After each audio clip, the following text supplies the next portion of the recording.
Yes, we're back and we have Chiamaka Bobby-Umeano with us in the studio to talk to us about social media influence in business communication. You're welcome to the program.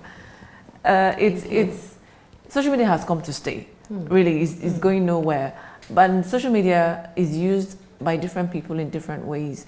But because of today's topic, how is it that you think that social media influences business communication?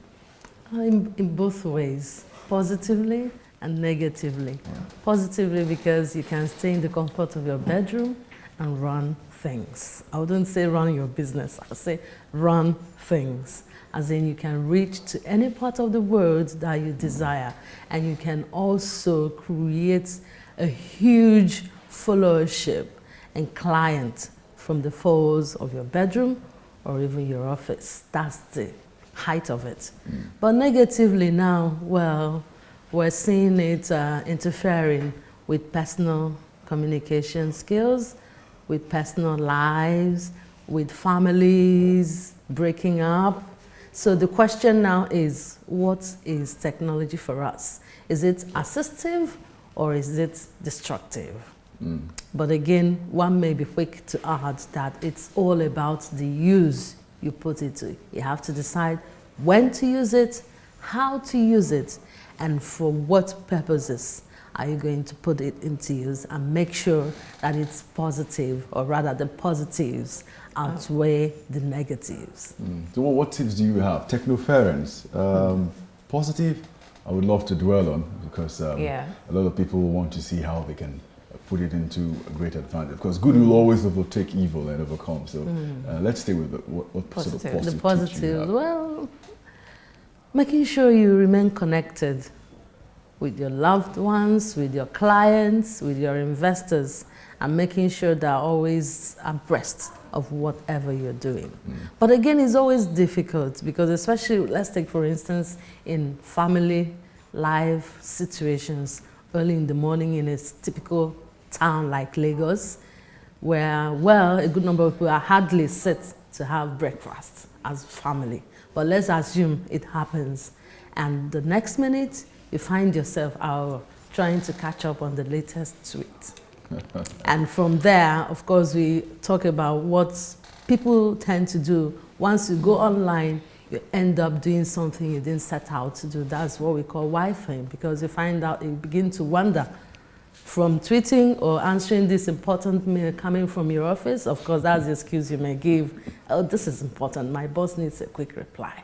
And from there, you may not know you're already on Facebook, responding to how many likes you have, and then you're on Instagram, and before you know it, you are already ignoring every other person on that breakfast table. It also happens in business meetings.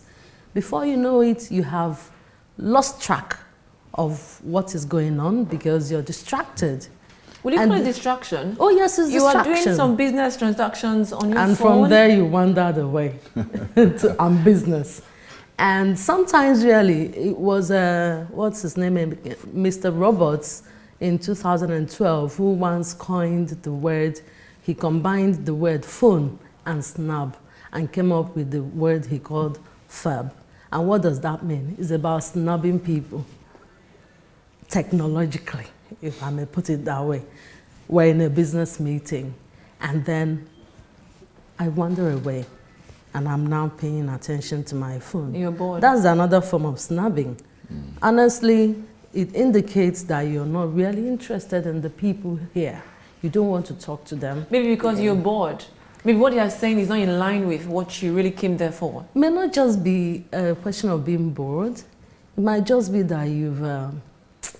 some are born out of shared habits, bad habits. And sometimes addiction too, because many of us, unfortunately, have become so addicted to our phones that you're stepping out of your house, you forget your phone, you don't mind the traffic you have to face, you go back home to retrieve your phone. Is that bad?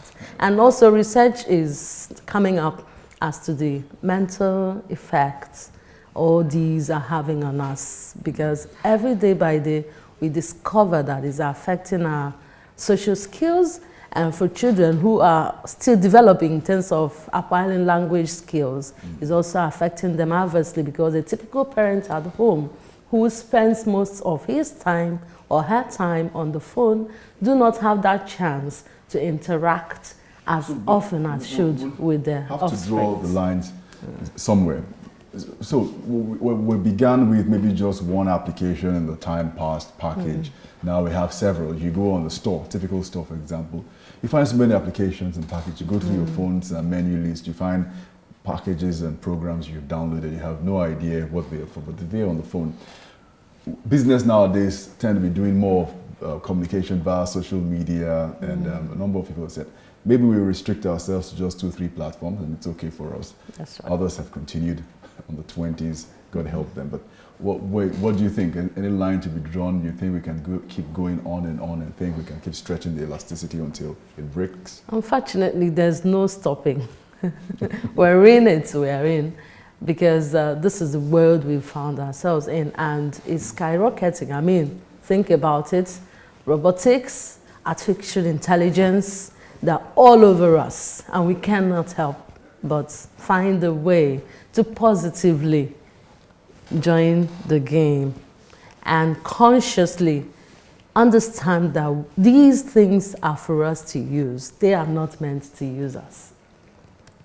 And again, when you consider the fact that if you lose human touch, you know, that text, that posting online stays forever. But people don't last forever. So the moment you lose that opportunity to have a human touch with Zika, with me, if I'm gone forever. But that post remains online. So even if you feel it's an urgent message to respond to, it's still there. But we've had cases of people who step out and they never come back. And so when we begin to understand that nothing can replace that typical human connection, it will help us more to build a more meaningful relationship with our fellow human beings vis-a-vis the technology. And that's the only way we can reduce the level of interference, the level of intrusion, the level of distraction that come from technology, and put it to a better use for our common good. All right, thank you very much. Leave it at that. Always a pleasure speaking with Maka Bobby-Umeano. Communication tips, technoference, you know, like a disturbance, or nuisance when the technology becomes that. Is what we've talked about, ways to avoid it. Thank you very much, ma'am, for coming on the show. Thank you so much for having me. We have more questions for you, but meet you on your social media. It's all right. We'll leave it up. All right, it's a wrap for today. It's a Monday and a lot of other things happening, but we are going to be on our social media platform, so you can just drop your comments and we'll have the conversations going on a social media platform. From all of us here, have a fantastic Monday, and Today on STV is up next. Do have a great day.